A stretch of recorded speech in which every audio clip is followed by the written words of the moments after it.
absolutely wild as Vern Gagne's All-Star Wrestling goes coast to coast and continent to continent. The greatest wrestlers in the world. He may be an apprentice carpenter, but I guarantee you he is a seasoned ring veteran. I've been hit with bar stools, bar rags, barmaids. I'm talking to you. They're scared that Hulkamania's still running wild. Oh, yeah. I got a big fat wife and 9 kids at home, and I gotta feed them. And take a look at Jesse the Body in real life. Open your hand once, if you would. You want to see it? This is absolutely unbelievable. Totally, completely out of control. He's coming in over the top. Hey! Look out!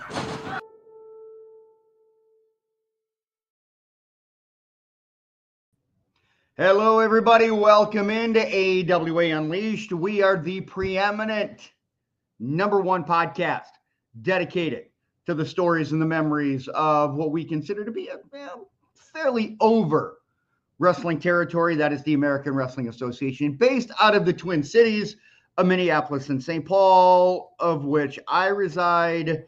Polish Joe and Slick Mick, we all reside in the Twin Cities, albeit in 3 very different parts of the metro. But thanks to technology, we can talk about wrestling and not have to be in the same room. God bless technology for that. Yeah. You know, Who knows that? and can you imagine What? being? I'm sorry, what? Can you imagine being in a room with Chupik like the morning after he's hungover? You imagine that? You know, you make me sound like a drunk. I can be. I don't mind being inside. You don't mind. I mean, you know, when the occasion calls for it, but now at 60 years old, they scare me. Sort of, almost as much as coming onto this podcast. Oh, that's frightening. Yeah, exactly. Drinks scare you? Hangovers. Or Mick scares you? I've never Hangovers, yes. Hangovers scare me. Hangovers are bad. Hangovers are bad. Okay. See, that's why Don't get those from gummies. that's why I do gummies, because I don't get hangovers. You know, If you want to get fucked up and get high, have gummies. Hey, we'll guarantee you that Chris will clean every table in your house. I will. You know. As a matter of fact, I think I'm being blurry right now. Hold on, let me check. There you go. Okay. All right. You ever take a gummy? Yeah. Have you ever taken a gummy, Mick? Have I? Yeah. Yeah. Oh, that's right. I did. I was your. I was your street pharmacist, wasn't I? You were handing them out like it was Halloween. Yeah, that's right. Yeah, I know that. Where was I? I don't know. You were. No, you weren't there. You weren't there. No, it was my buddy Hank. Was that Like, down in Iowa last year? Yeah, that's right. And the year before. And the year before. And No. it wasn't legal then. But no, it's legal. I shouldn't have said the F-bomb. I'm sorry. I'm We still kind of a little worked up from work last night. Yeah, gonna do a let's podcast today or I don't know. I mean, are we live? yeah, we've got Is this on? start recording. Okay. Oh, yeah. I accidentally started recording. All right, guys, Okay. welcome into the preeminent podcast. Well, let's get into it for the remaining 2 listeners. Yes. This is going to be a show. There's nothing like wasting a lot of time on the front end when we've got a bunch of stuff that we have to cram in. So before we get into that, there's just one thing that I want to do other than ask you guys to like, rate, review, subscribe, do all of that, because it helps us with the algorithm. It really does. The YouTube overlords, they love it when you just say something. You don't even have to say something positive. Just say something, and that will help us. But I do know that after this, we are going to record a watch along, which is a feature of our Pinfall members. Only $4.99 a month. You can see it right there if you're watching on YouTube. Access to the podcast a day early. You get our monthly video watch along, Mystery Science Theater 3000, basically, with wrestling. You get our Back to Ringside with Mick and myself. It's kind of it's a spin on Back to Ringside, and so far we've had really good reviews on it. Like, people have really enjoyed it. We dropped our newest one yesterday. You get a thank you letter with a little packet from me, and then you get a 5 pack of photos from Mick for $4.99 a month, guys. And I got to be honest, for $4.99 a month, I mean, you don't have to support your favorite wrestling podcast, but you can support us, which I think is, almost as good. It's one hell of a deal, and you are one hell of a pitch man there. You really are. Did you say pitch or? No. He is. He's a walking gimmick table. That's what he is. I thought I thought Mick was a little stuffed up, and I thought I heard he's quite a bitch man. So, all right. Well, today, guys, I'm gonna hand it over to you, Mick, and you're gonna explain what we're doing in the next 55-ish minutes, and then we got a ton of pictures to get. This might be the most pictures we've ever had in a show, so I'm gonna do my best to keep up, but no guarantee. What we're going to do today, not that anybody cares out there, but we're going to give you our opinions. We talk about our histories in the business, and certainly I go back way longer than the rest. There goes a kitty. We'll hear her opinion as well. But yeah, different categories. Favorite wrestler of all time in the AWA, favorite tag team, best promo guys that we enjoy. And we're going to give you our opinions. And don't go by them to place your own opinion. Not that you will, but we just figured that, maybe people want to know what we're thinking. We've followed this business a long time. Chris, you not quite so much, but, this is fun. I sent out some categories to Chris and Joe, and I said, have at it. Give a couple of names in each category. So you're going to hear what we think, who our favorites are. I will have to throw in this little preemptive going into it. When I got the list, or the list that you wanted us to complete, I was like, okay, is this as a fan throughout my life? Is this from my time working in the AWA? And I'll admittedly factor in that part of my logic. That really sounds strange even coming out of my mouth, me and logic. But part of my reasoning was, who are Chris and Mick going to pick? And let's try to give some love to some other talent in the AWA. So, we'll get started right away. Number one was favorite male wrestlers. The list that I have growing up as a fan, one of the three would have been on there. Over the course of time, I can't say I'm growing up, just growing older, that has changed due to my appreciation of their body of work. So rapid fire, and like you said, it's an opinion. And as I've said forever, the easiest job in the world is to be a critic, because all you're doing is giving your opinion. You're not wrong. It's subjective based on what you feel. And kind of to piggyback off of you, Joe, I went off of the things that I remember, or that I've seen a lot of, or that I was able to watch as a kid. So mine might be a little different than your guys's, but I didn't want to go back and say Ray Stevens, when I didn't see Ray during his prime. I didn't experience that, so I felt like it would be disingenuous for me to go back and say, well, I remember, Vern Gagne, a second title. It's like, I'm not going to do that, because I felt like that would be nonsense for me to say that. I wanted to go off of the things that I experienced being a Gen Xer. You know what, though? Considering all that, we had a lot of overlap, as I look at the list. And because of that, if we call a guy's name in a particular category, we're going to put up his picture once. If all three of us, pick the same guy, we're not going to put him up there three times. So, but there was a lot of overlap and some interesting choices, and let's get into it. All right. You go ahead and go, Joe. Okay. Topic number one, as I had mentioned, is favorite male wrestlers. For me, of course, at the top of my list, not that he was the greatest wrestler, but just the greatest personality as a kid growing up. The one, the only, Wanda's favorite boyfriend, the Crusher. Wanda had more than one boyfriend and lived to tell about it? Well, no, no. Just that's why Crusher was her favorite. I got you. My other two on the list, and these two growing up, they would not have made my favorite list, but over my lifetime and working in the business for a while, the appreciation for their work.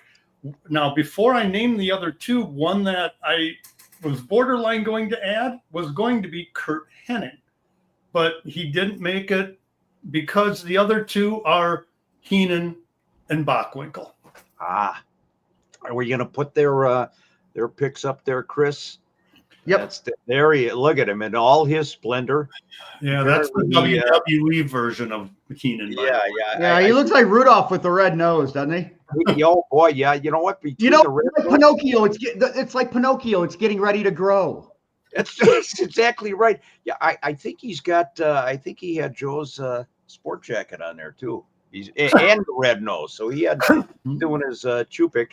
I got the matching underwear too. Yeah. And who was that other guy that he mentioned? Nick Jerkwinkle. Oh, that guy right there. Absolutely the GOAT. And Chris, you're up with your picks. Yeah, my favorite are going to be two of them that Joe just put up there, or that I put up there. But Joe said Bobby Heenan and Nick Bockwinkel. I say those just because of what I've learned a lot here. I enjoyed Bobby Heenan because I found him entertaining. But the more that we talk about him and the more that we learn about him, my respect for Bobby Heenan grows just based on the sort of individual. And I've become more of a Bockwinkel mark here because of what I've heard from you guys and just seeing the matches that we've seen and how everything was a little bit different. We mentioned this. You know, you can be a world champ, you can work the territories, but if you're putting together the same match night after night, it's, you know, I don't think that really, I don't know. I feel like that diminishes your role as a world champ. Bockwinkel could do anything else. And the third one is going to be completely out of the blue for people, but it's because of the time that I grew up, Jake Milliman, because the Team Challenge Series and Jake Milliman, the ultimate underdog. I don't give a shit about Turkey on the pole or all those other gimmicks. Like Jake Milliman, it was just this groundswell of fan support for Jake Milliman. And I was in the middle. I was a milkman Mark. And so I put Jake Milliman on there. I might be the only person in the world that puts Jake Milliman in their top 3 male wrestlers of all time in the AWA. But I will stand by that because to me at the time, the Team Challenge Series, it was different. It was odd, but I enjoyed it. I didn't know that it was throwing shit at the wall. I enjoyed it because I was a kid and it was just different at that point. And Jake was the star. Let me correct one thing that you said. This is Just favorite male wrestlers. This isn't best. Right. This is favorite. So yeah, just by adding that or having that one word in the description makes it subjective. yes. And how can you not love Jake Milliman? Honest to God, I swear I don't know if they ever discovered a neck on Jake Milliman. I mean, seriously, that head went right on that torso. But love Jake. My favorites, my 3, amazingly, this is going to surprise a lot of people. Nick Bockwinkel would be my all-time favorite wrestler. And the fact that we are coming up on 10 years since Nick's passing just absolutely blows me away. But, you know, I'm not going to expound on why, you know, Nick was my favorite. 100,000 reasons why, but Nick was a standalone. Number 2 and number 3. Let's get number 2's picture up there. Stan Kowalski. God love Stan Crusher Kowalski. He was in the first main event I saw as a kid. I developed a tremendous friendship with Stan over the years. One of the greatest humanitarians I have ever known. Technically not the greatest wrestler in the world, but I'm telling you, this guy could go, he could cut a promo. And the fact that he was such a good friend of mine, he's absolutely one of my all-time favorites. And we got one more from me, if we can get that up there, Tubbsy. And there he is. And I've mentioned this before. Kind of out of the blue, Dr. Bill Miller. Dr. Bill wrestled, of course, as the mysterious Mr. M back in the early 1960s AWA, which was one of my favorite eras and favorite territories. He was unmasked finally by Vern Gagne in Minneapolis, but Dr. Bill, a legitimate tough guy, and he has always been in my top 3 or 4 favorite male wrestlers.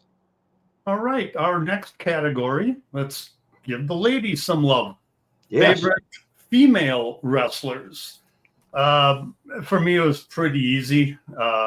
Sherry Martel at the top of my list. I've said it before on this podcast.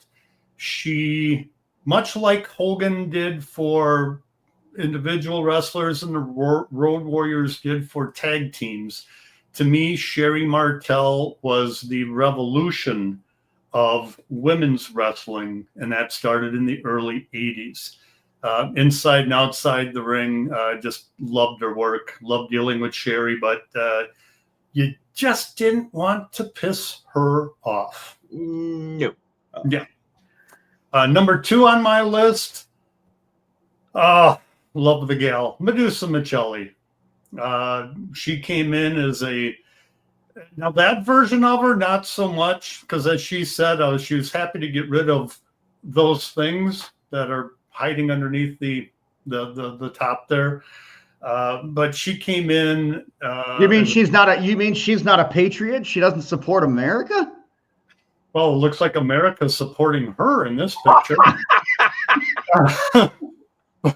Oh my dear God! You know, Medusa went from this green, scared, very fit wrestler to being one of the all-time greats. And seeing her again a few years back after so many years was great.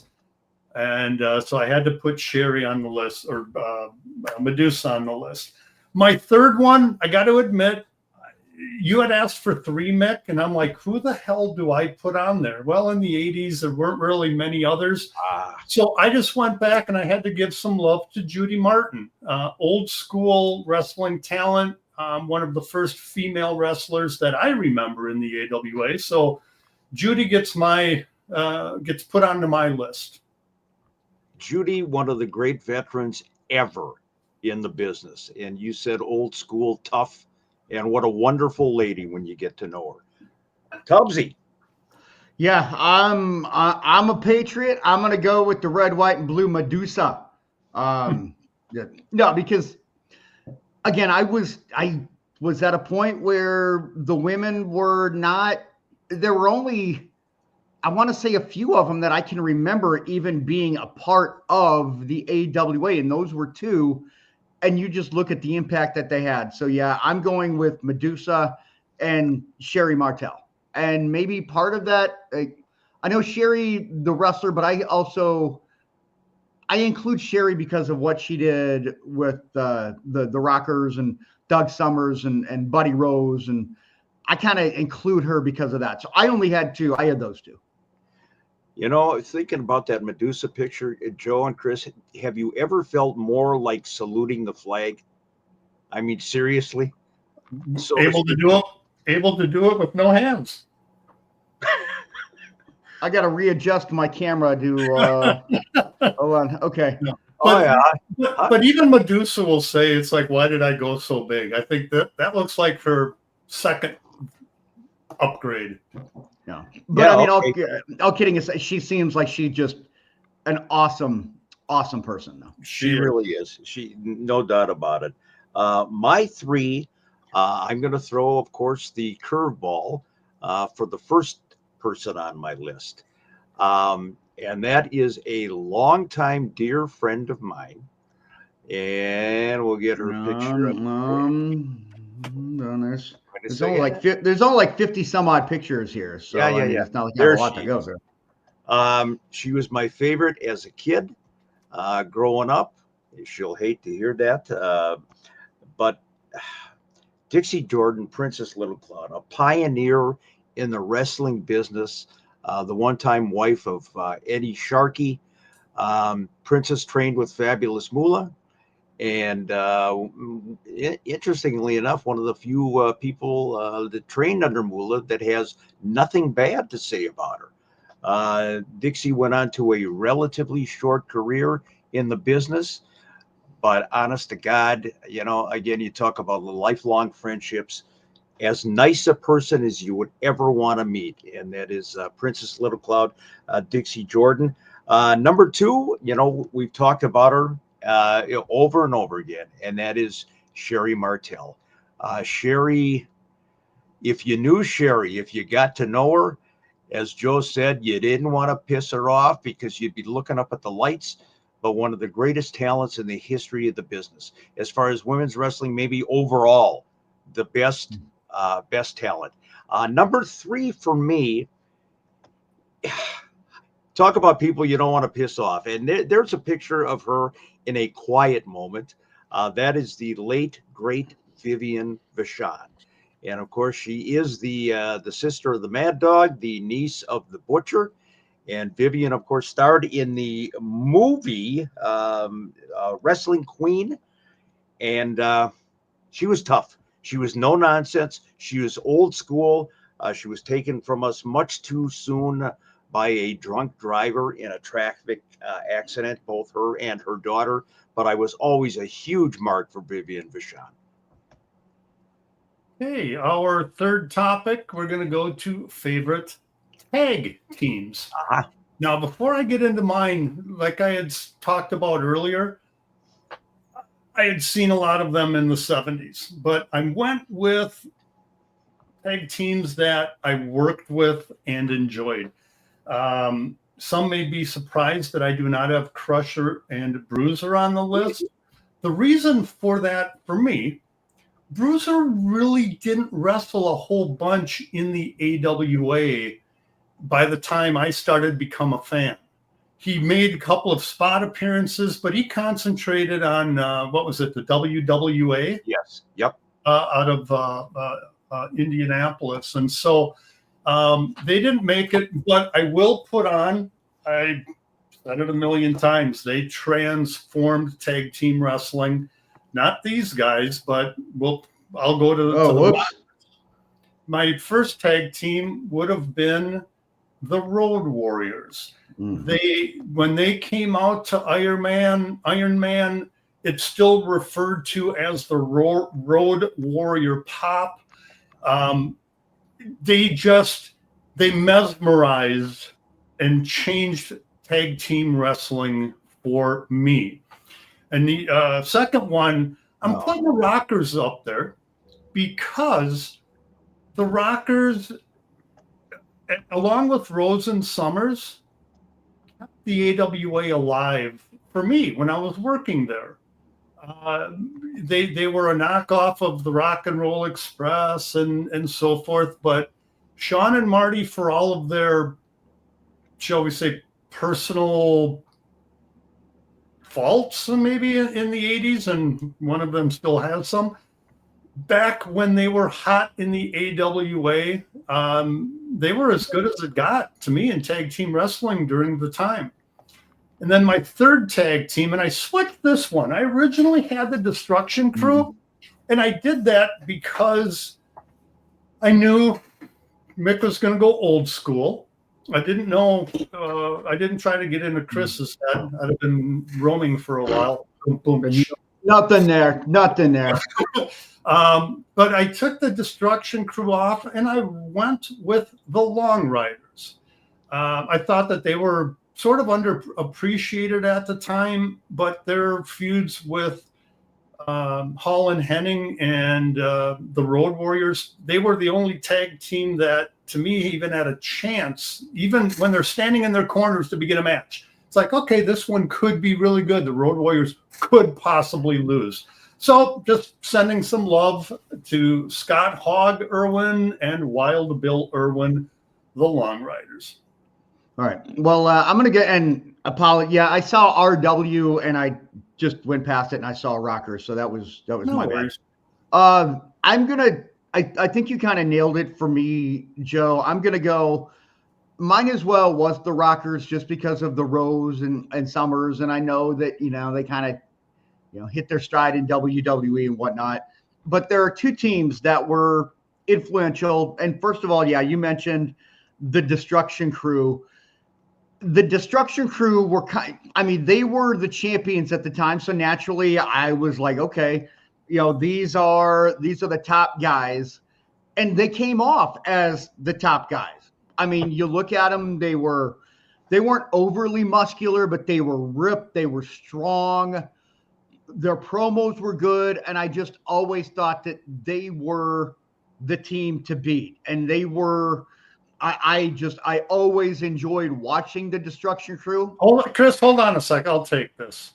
Yeah. See, I'm so glad that you did that. The promos are iconic for those that remember them. It's like you remember the Destruction Crew. The other one, yeah, this one is much more personal. And if you guys have heard the story, you know that my first, and I'm looking for the picture right now, the very first AWA show that I went to was at the Southwest State University Gymnasium in Marshall. And I think it was the Hangman versus Trooper and DJ Peterson. Maybe I can't even remember. But I know that as a kid, I was on I got up, I saw the Hangman coming towards the ring, and I went over and I'm like, okay, I'm going to go shake their hand. I'm going to try and, do what kids do. And Mike Moran, at the time, I did not know that it was him, but he kind of went over and, kind of like lunged at me like you do as a heel, scared the shit out of me.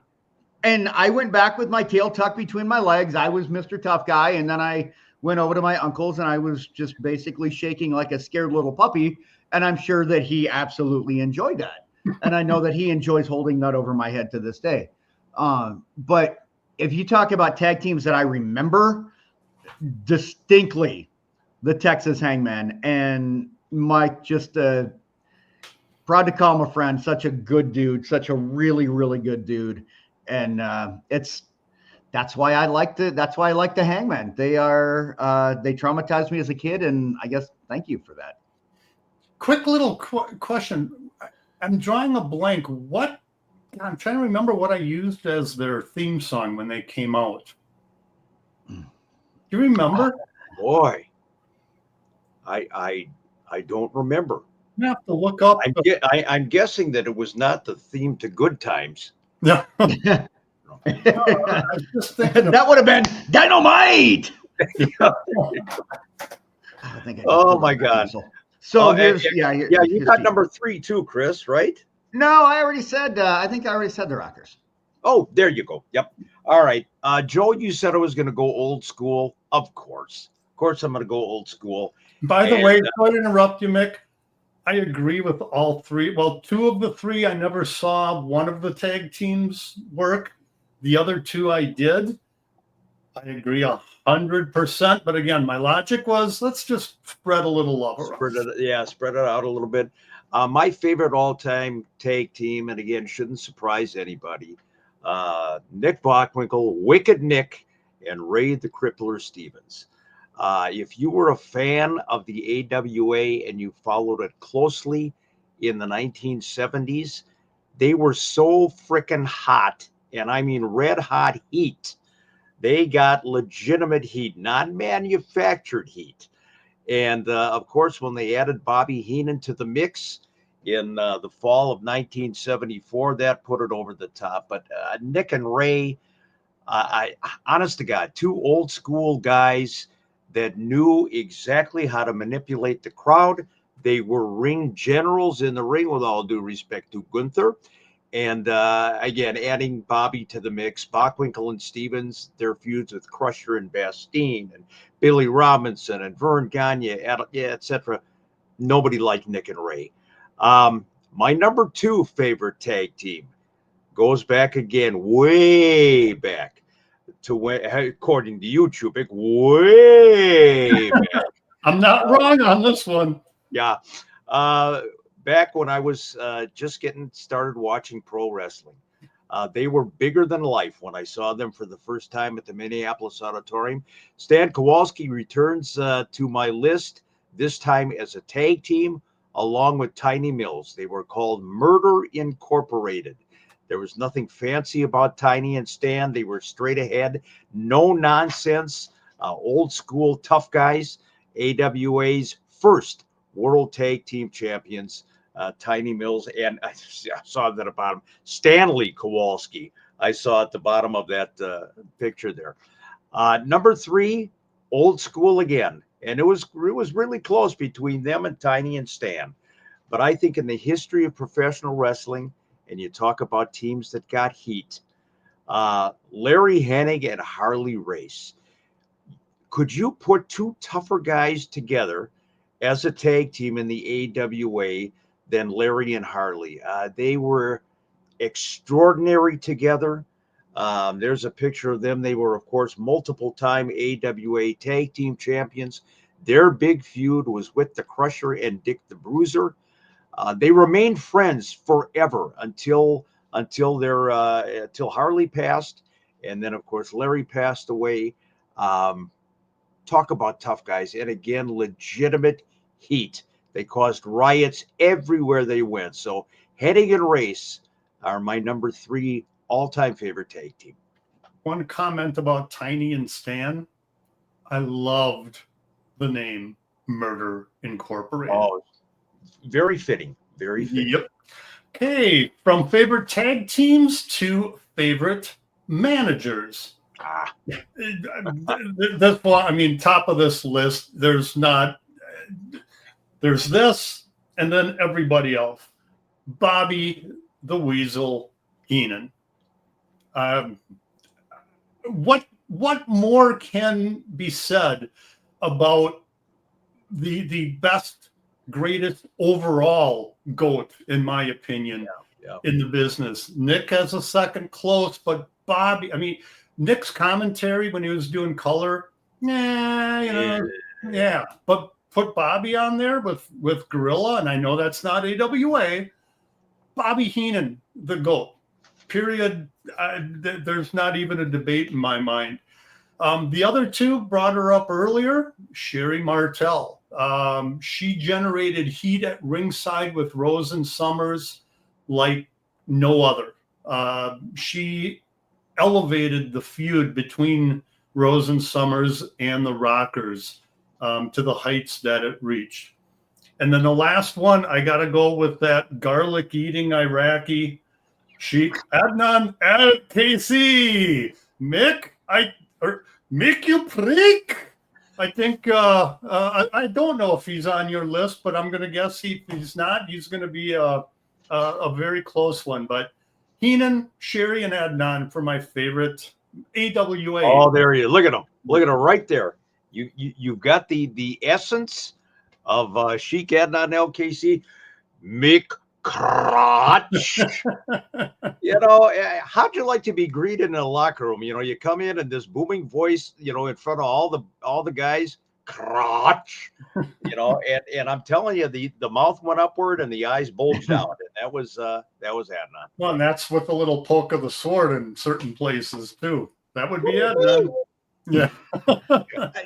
Looking at that picture of Adnan and the way that you guys do it, it makes total sense. Like I can totally see that with the facial expressions. I only had a couple of them, again, because I'm going off of my frame of reference, and there are 2 of them that Joe talked about. Bobby Heenan, we know all about, and Sherry Martel for elevating the Rose Summers Rockers feud.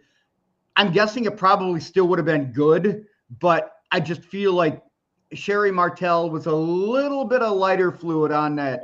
On that gas. Like the fire would have been there, but without Sherry, I don't think it would have been as hot.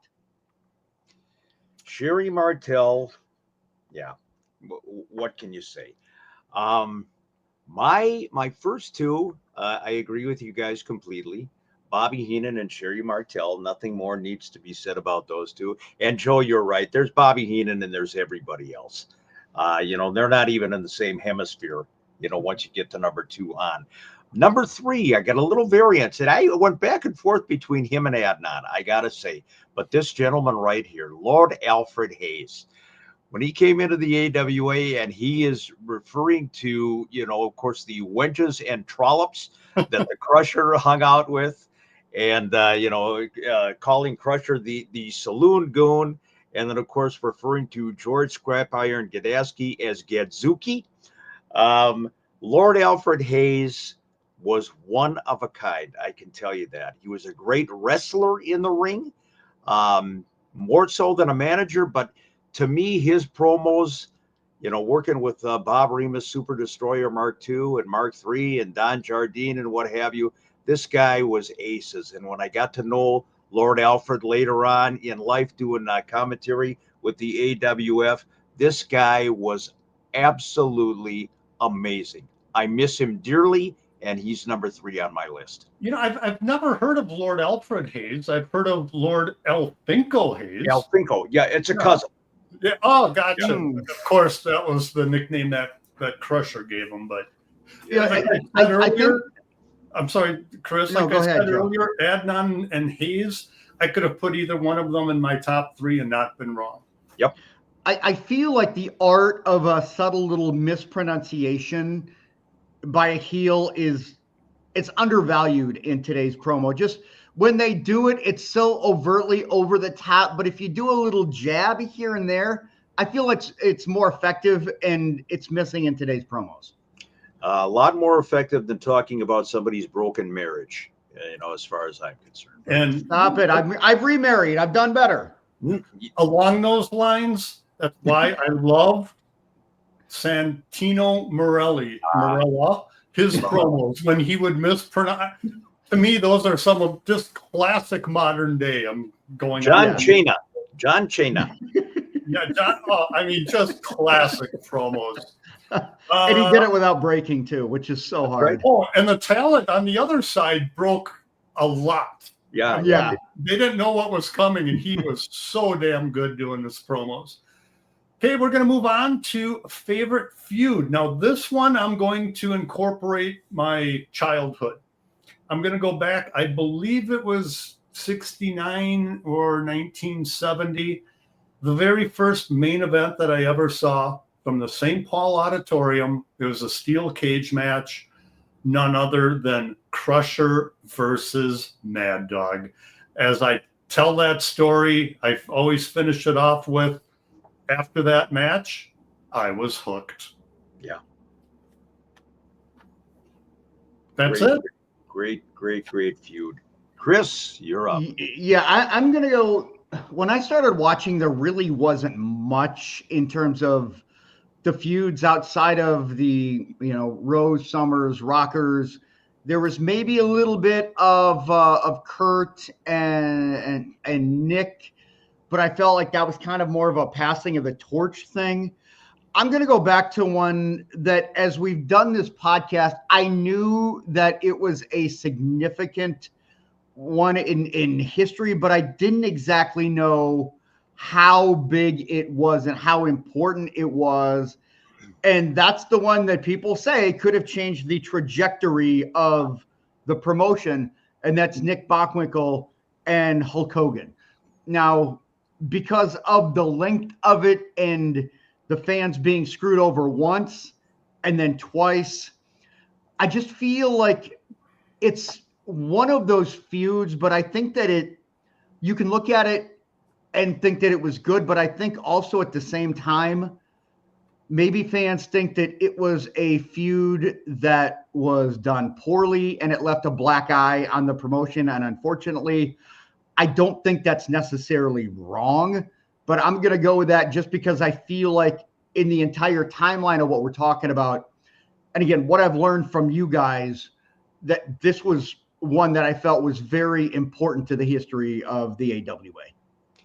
No question about it. And as you said, whether you want to look at it as a shining moment or a black eye, it was certainly integral part. I mean, it happened as Yeah. we say, it happened. It happened. Mine is their matches weren't necessarily the greatest in terms of intensity, but I loved this feud. And it started in the fall of 1970 when a guy came in and said, in Hawaii, when somebody is going to be leaving the territory, we use the term aloha. Well, I want to say aloha, Vern Gagne. That's the way that Nick Bockwinkel came into the AWA in 1970. It took 5 years for Nick to win the AWA championship from Vern. Vern trusted him exclusively, on so many levels. And there was always the chase, Nick saying, Vern Gagne, take your track shoes off, get in the ring and wrestle me. 1975, November 1975, Nick finally won the championship. Now, mind you, it starts with Vern Gagne, and for Vern, it technically ended with Nick in 1981, Vern's first retirement match. I just loved the anticipation of, is Nick finally going to be given the strap? And he was, November of 1975. Love the feud. Understated, but great. Okay, we're going to move on. We're still going to be in wrestling, but we're going to go. We're going to go to the Zebras. We're going to go to the AWA referees. My list. The first guy, we've had him on the podcast before. I've grown very close to the family, and affectionately we call each other "you fucking cockroach." I'm talking about Juice, otherwise or really known as Gary DeRusha. Always gave Gary crap because Gary, in the wrestling business, when you're doing TV, you learn to work the camera. Gary did a great job during the match to not get into the way of the camera, but I always gave him shit because Gary always found his way into the camera shot. He didn't shy away from that lens.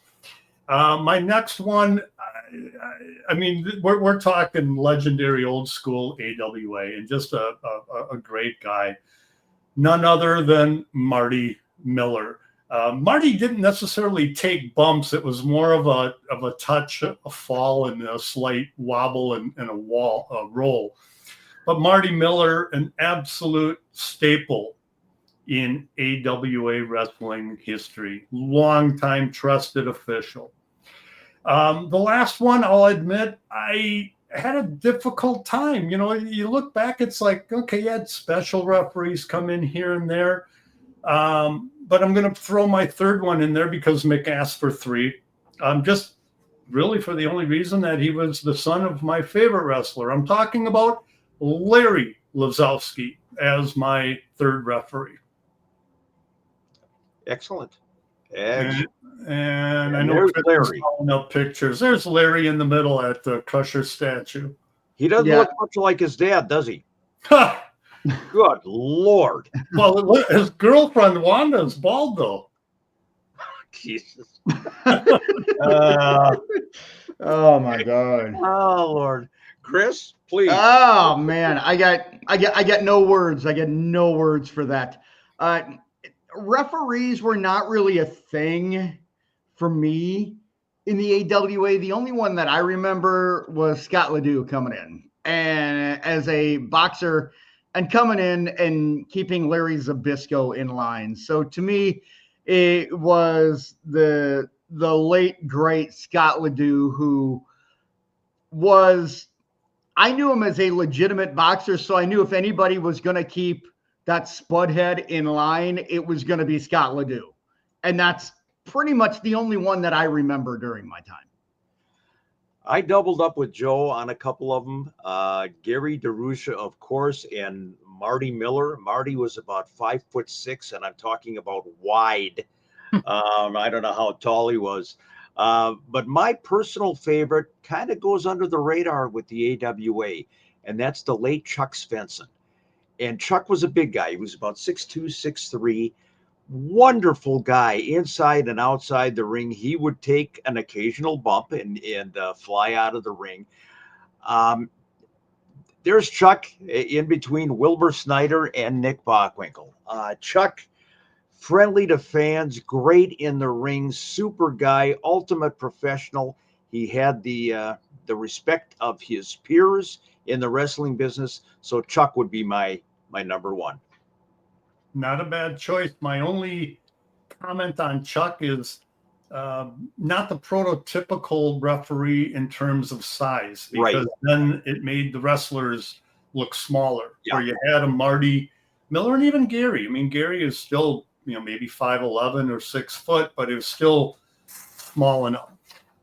Moving on, let's talk about On the Stick, the favorite promo guys. Again, I mean, anybody surprised? My favorite, the barroom brawling, cigar chewing, beer swilling, Polish sausage eating Crusher at the top of my list.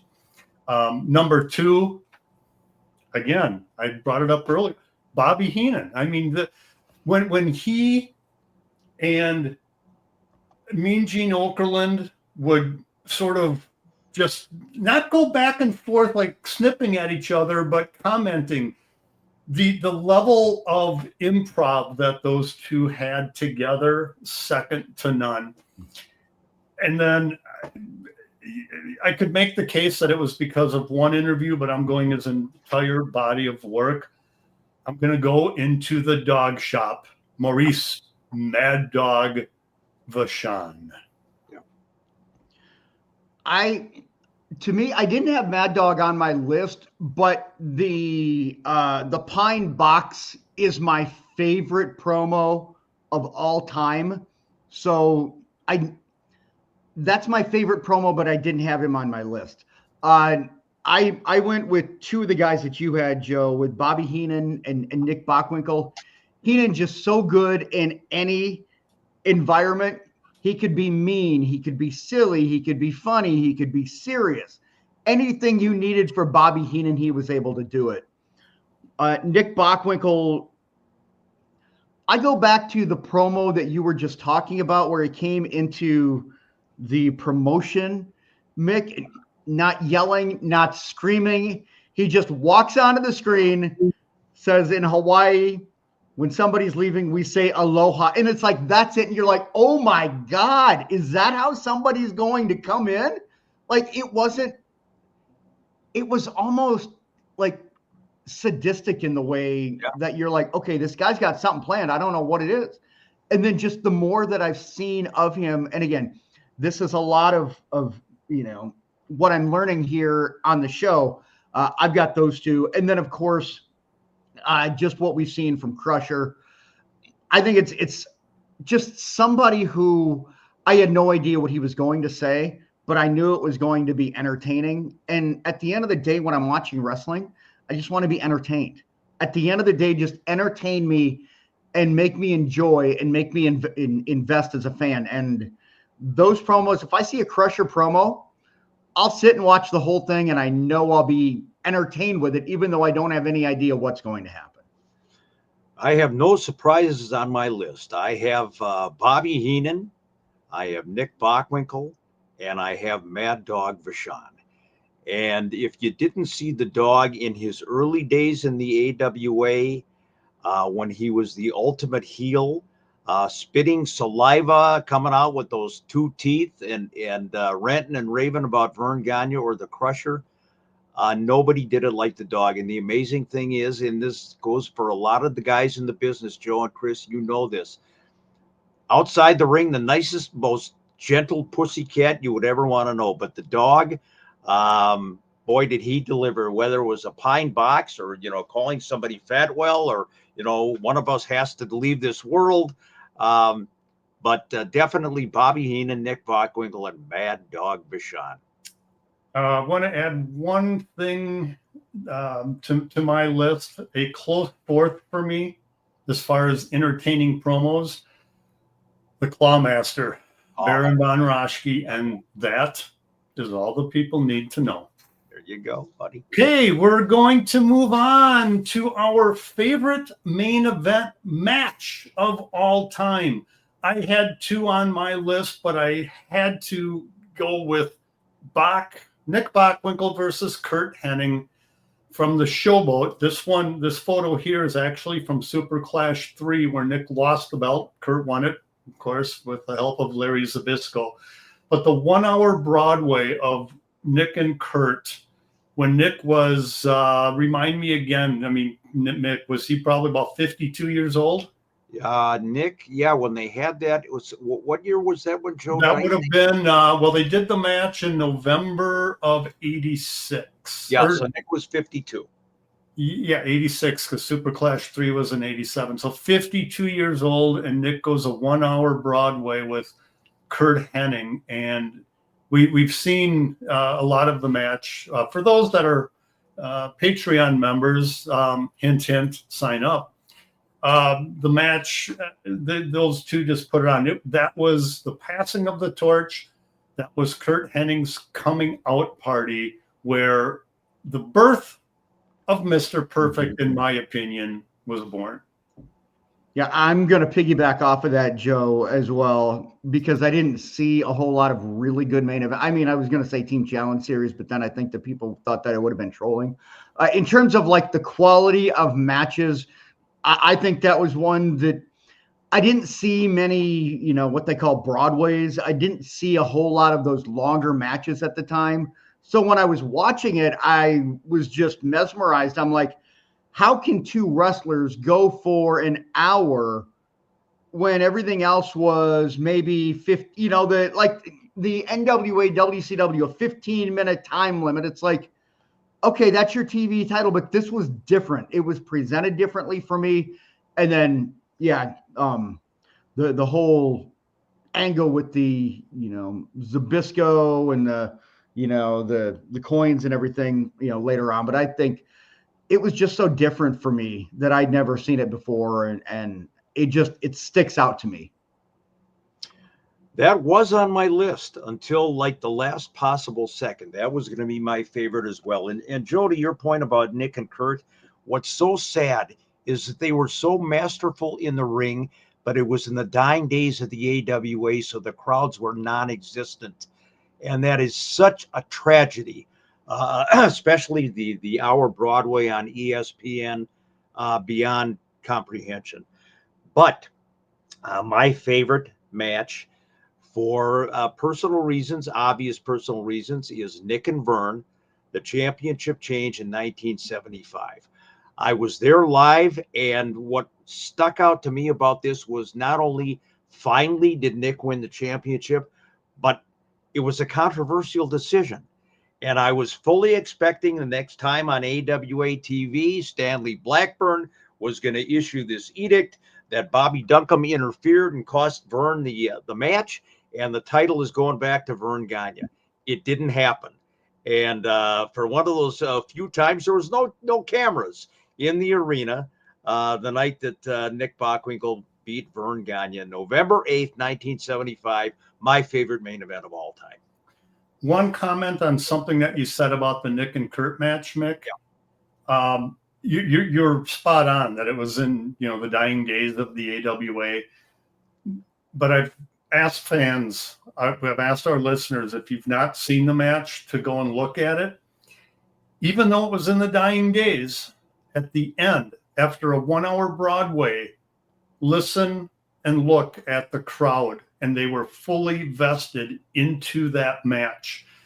It's tough for some matches to gain any type of following nowadays. There are some, of course. They kept up the pace, they kept up the fervor, and the fans showed them their appreciation at the end of that 1 hour.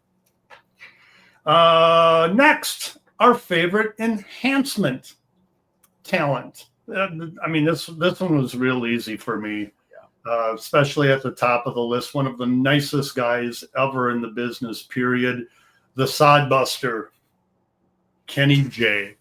Oh, look at that. I do the thumbs up and I get the old fireworks thing. That's how good. That's how good Kenny J was. Hey, he's sending a message. There you go. There you go. No, I don't get it. I was gonna look for the Kenny J picture, but I've got it activated on my computer, so that's. Oh, well, do it again. Give another thumbs up. Yeah, there's a little emoji. See, there it is. But Kenny J's at the top of my list. Chris, I know who's coming up, so you can throw up the pictures whenever. The second one, the scrap iron, George Gadaski.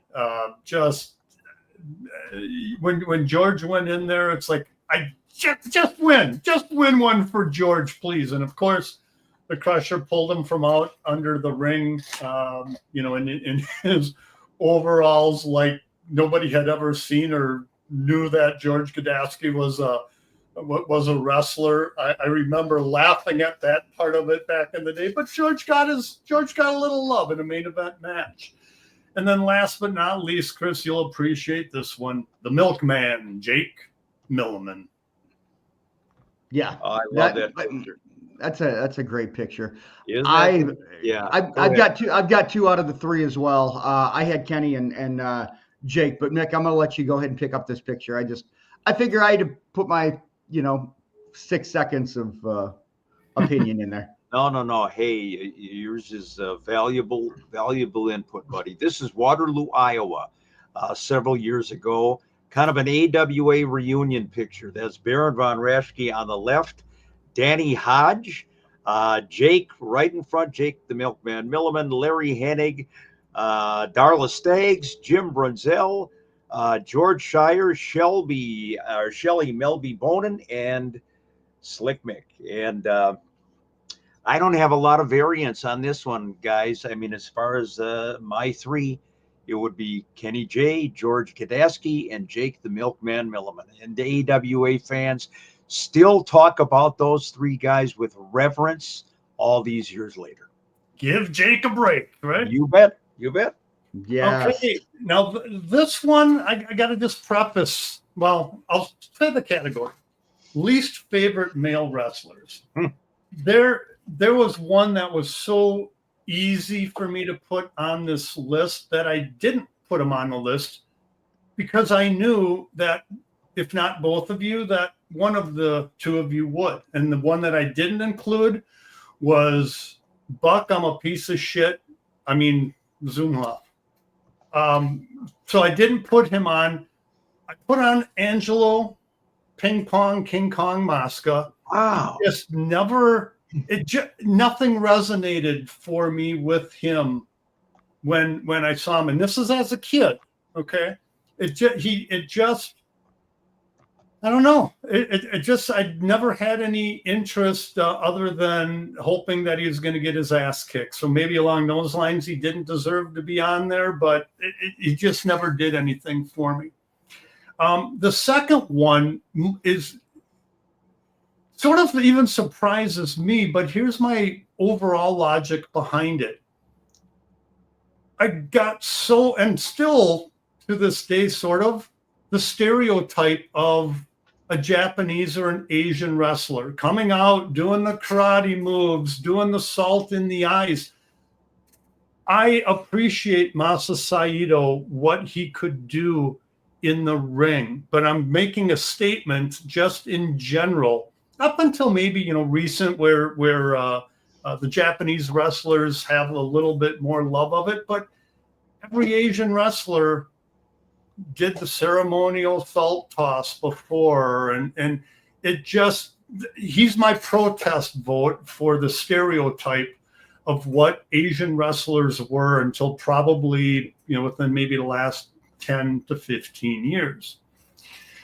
The third one on my list, the Russian Brute. Sorry, wow. George, rest in peace. The work inside the ring was just horrible. He couldn't do a promo. If it wasn't for Ox Baker, I would have instantly just turned the channel and kept going back until the match was done. it just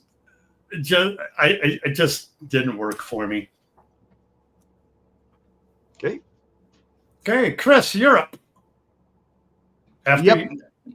Yep. Just had to get out of that. Yeah, I'm gonna go number one as well with Zumhoff, just because he's because he's a piece of shit. Yeah, and I didn't even like the rock and roll thing. I didn't even really understand. Like, he didn't even look like a rock and roller to me. He looked like he was some homeless guy who threw on something he got at like a secondhand store and is like, I'm gonna put this faded boombox on my shoulder and try and be cool. It never resonated with me.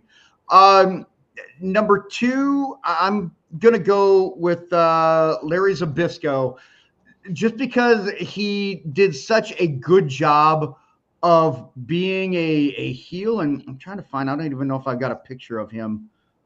Maybe I did, maybe I don't. I don't think I do. That's okay. He did his job. He did his job very well in being being the guy that everybody hated. But I've got one kind of like was a little bit of a shock to everybody's got a shock on theirs. I did not like the Trooper, and I know he was supposed to be a babyface at the time. I don't know if it was just he came off as a law enforcement guy. Like, I don't know. There was just something about me that I just looked at him and I just did not like him. So that's, again, that's me as a kid.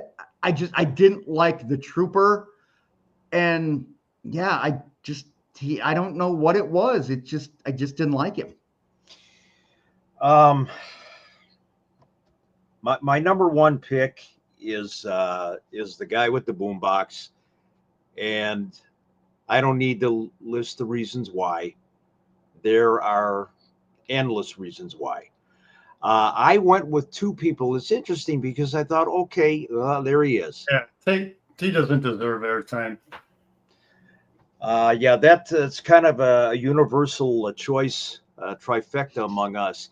I only went with two, and what was interesting, I thought about it, and I'm thinking, I've been around this fucking business for so long, and there's not a lot of guys that I really didn't like where I would say, this guy's got to be on my list of, least liked wrestlers.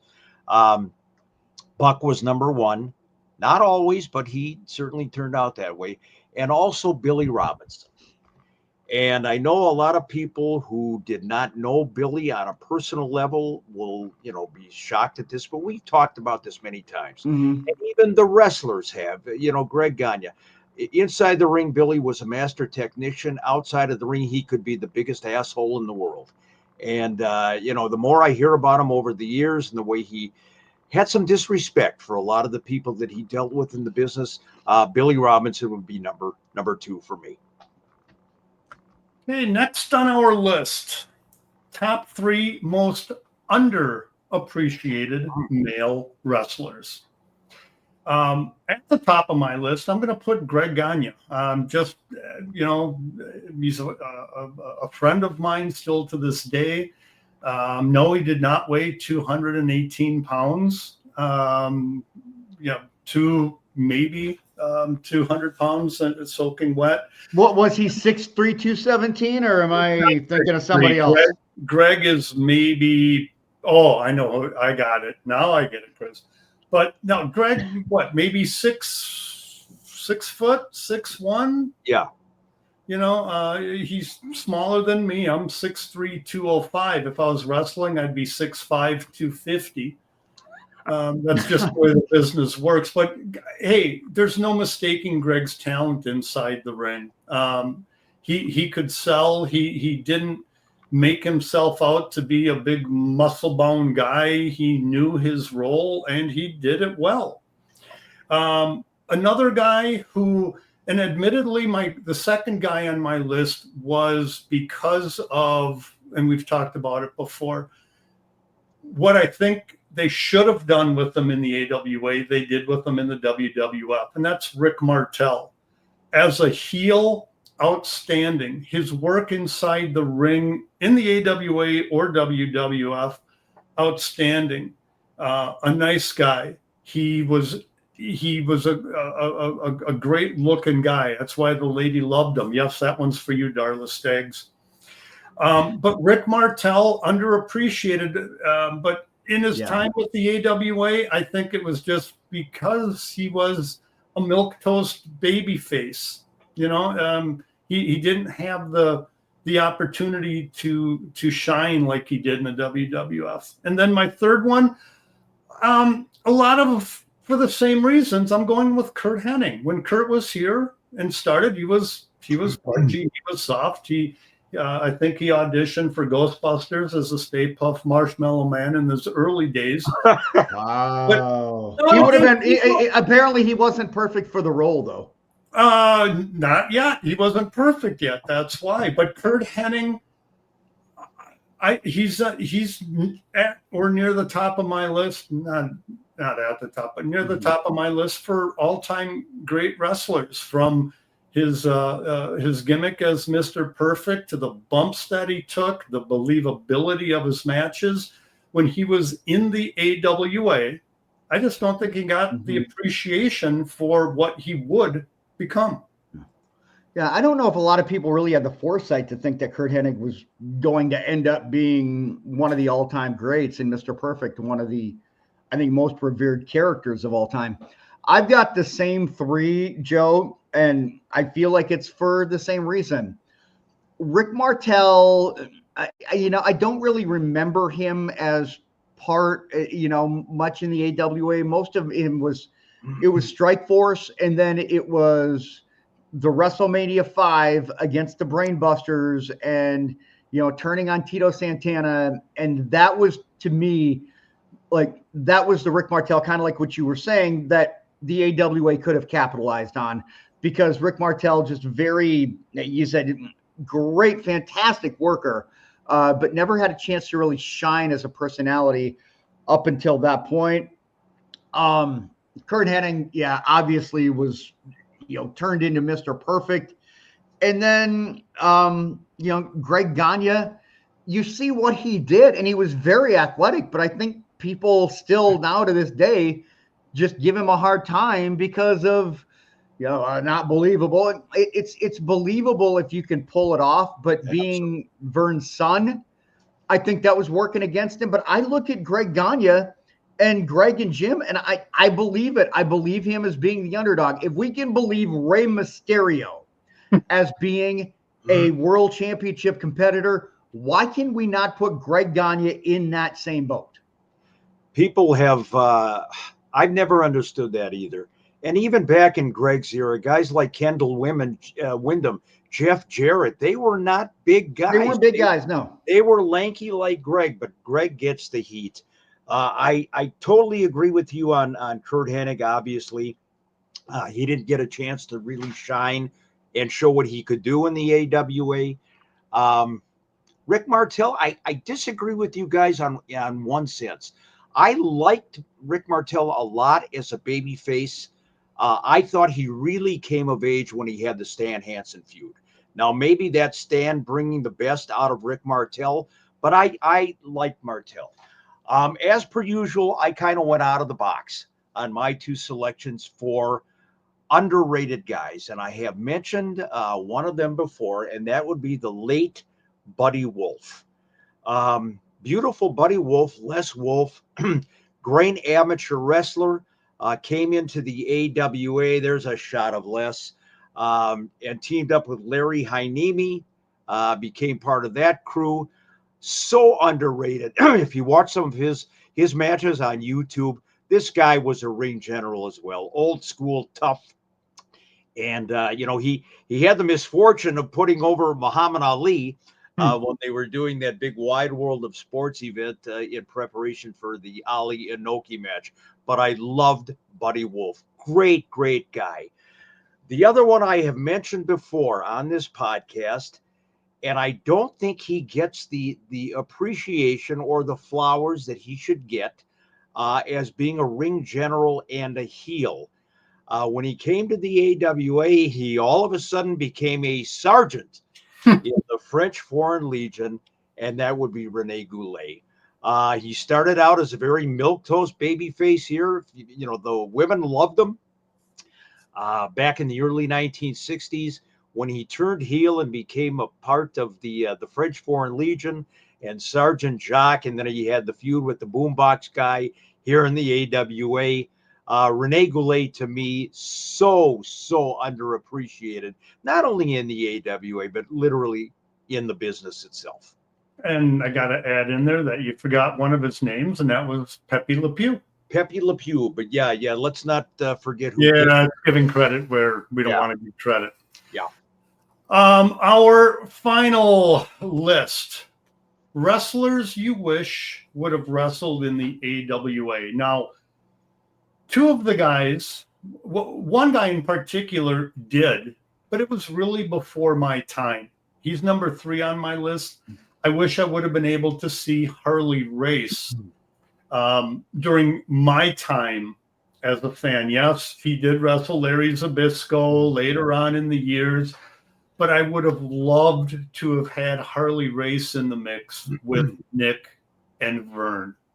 I think it would have been tremendous.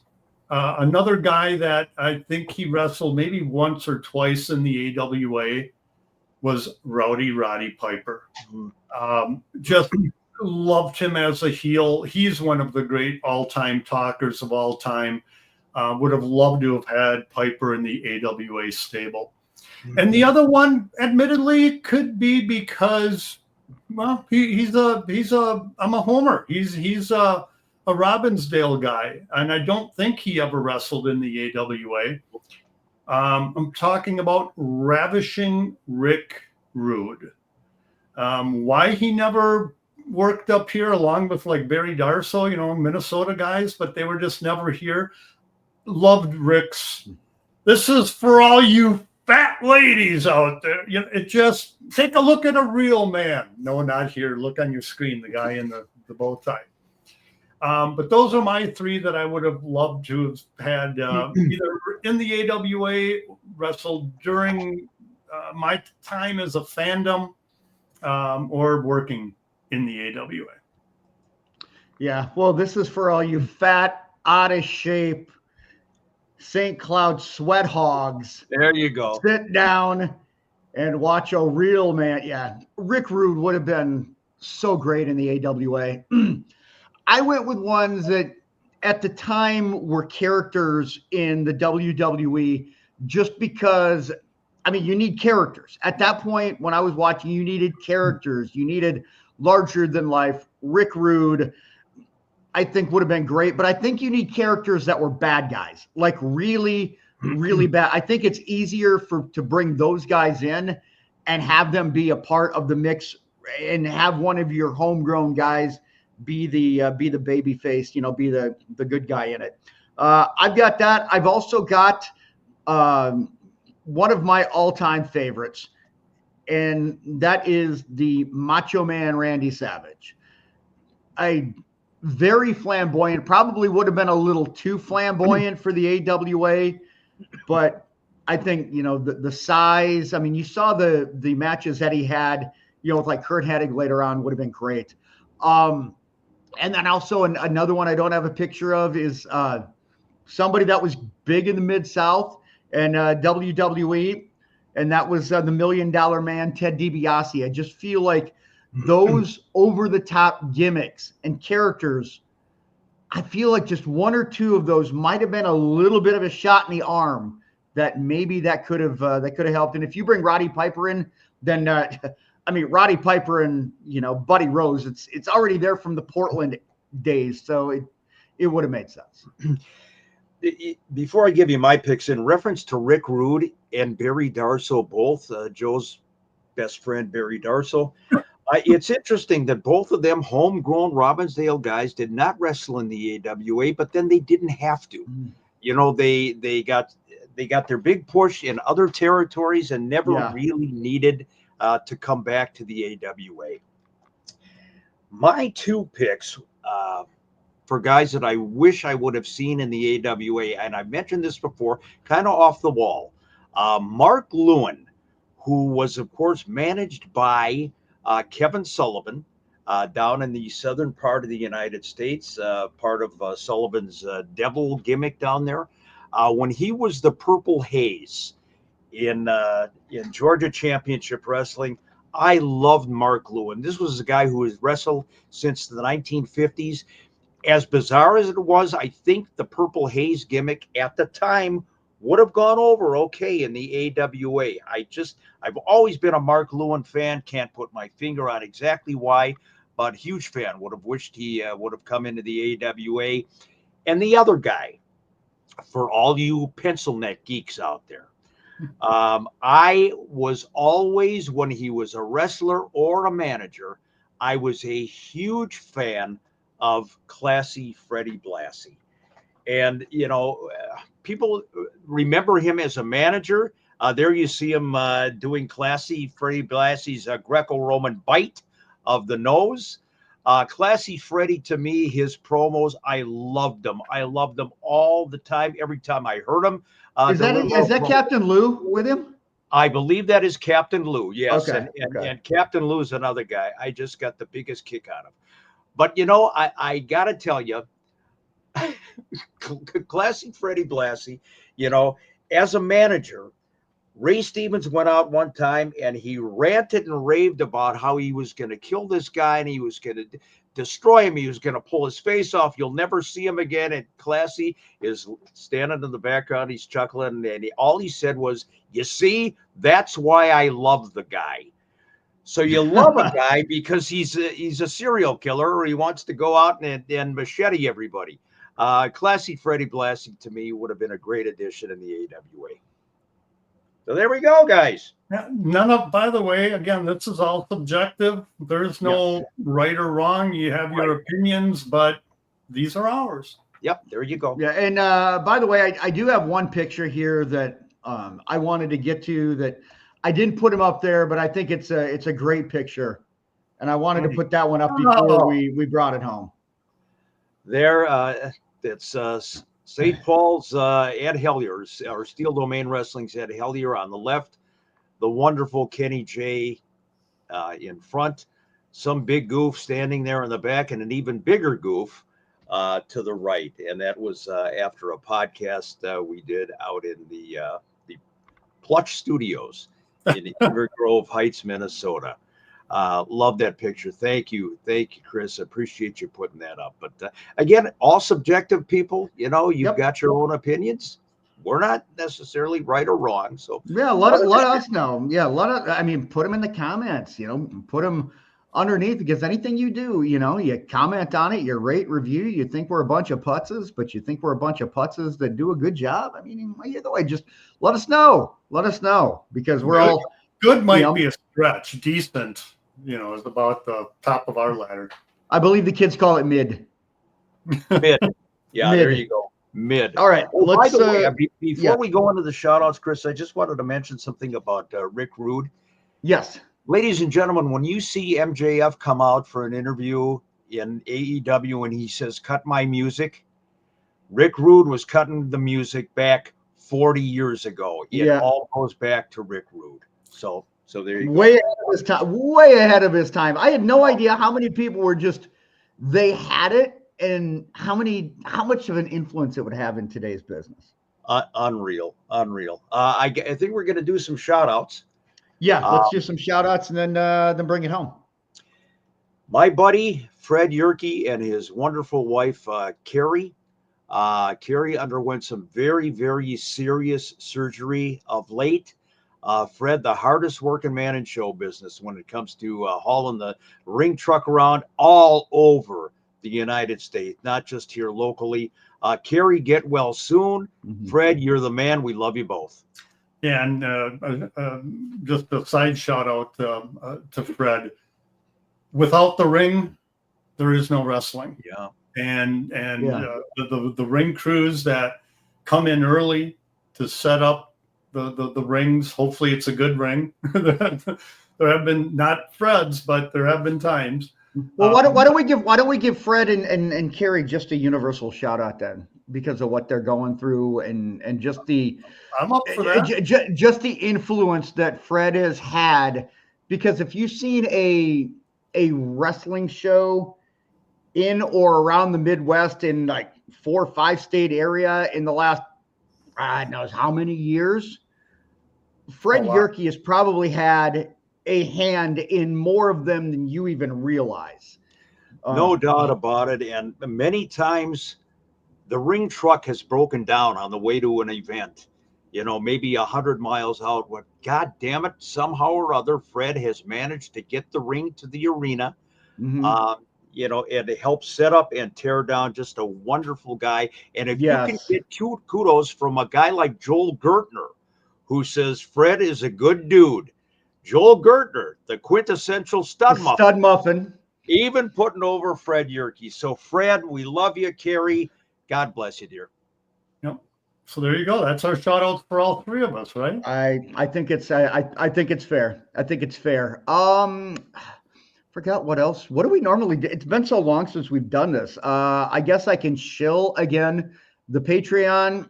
Just become a subscriber for $4.99 a month. You get more us, or you know, maybe I don't know, just watch us on mute. Maybe that's the best way. But just pay $4.99 a month. You get a lot more stuff. Even if you don't like it, you get $4.99. You get your money's worth. You know, I was sort of disappointed when Mick sent out the original list. I was really hoping for top 3 favorite wrestling or AWA announcers. And then my only problem with that is it should have probably been the top 10. I could have done 9 easily, but then Mick would have given me my 10th. Wow. Look at that guy. Yeah, I'm kidding, of course. Still gigging the hair at that point. And yeah, you know what, Joe? I appreciate it. The AWA dropped the ball. They had this guy sitting in the Twin Cities for all those years and didn't utilize him until the doors were halfway shut. But well, there's a reason. There's a reason that you are called the voice of Minnesota wrestling. Besides some objections from some, they're wrong. They're wrong. The AWA did miss the boat. How could you not bring in somebody who knows the business like the back of his hand from when, you know, he was still sucking on mommy's teat? Well, hey, what you weren't a suckler? Chris, can we go to black? No, I want to hear you answer the question. Are you a suckler? I have no answer for was I a suckler. No doubt that Chupik was. There's no question about that. The guy walks around with permanently pursed lips, but I don't have no lips.